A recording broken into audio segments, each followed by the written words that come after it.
திருப்பி வந்திருக்காரு. ஒரு 2-3 போட்டோ எடுக்க போறாங்க. எடுத்துட்டு என்னோட ஸ்டாச்சு ஒன்று பண்ணி, ஸோ என்னோட சிலை மதுரையில் என்னோட இருக்கிற காஜுமா தெருவில் அங்கே வைக்க போறேன். அது மட்டும் இல்லை, என்னோட சிலையை என்ன பண்ண போறேன்னா, என்ன முடிஞ்ச உடனே டாக்டர்ஸ்ட் என்னோட அனுப்பி என்னோட ஹார்ட்டை எடுக்க சொல்ல போறேன். ஹார்ட்டை எடுத்து அதை வந்து ஃபார்மாலிட்டி ஹைட்ல வச்சு அந்த சிலையிலோட வந்து அவங்க வச்சிருவாங்க. அதுதான் என்னோட பிளான். நான் எல்லா என்னோட ஸ்கல்ப்சர் ஸ்டூடெண்ட்ஸுக்கு எல்லாம் சொல்லிட்டேன்.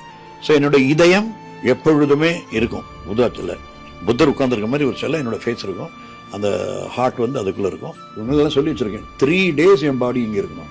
3 days இந்த டேபிளில் இருக்கணும். இந்த டேபிள் அப்படி கொஞ்சம் ஷிஃப்ட் பண்ணி இங்கே தான் வச்சிருக்கணும்.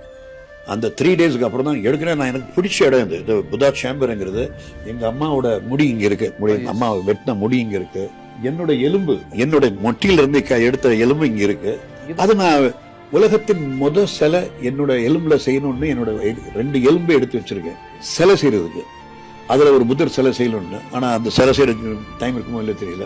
3வது நாள் மட்டும்தான் இங்கிருந்து மதுரை கொண்டு போயிட்டு அங்கே அடக்கம் பண்ணணுங்கிறது என்னோட ரொம்ப ரொம்ப ஆசை.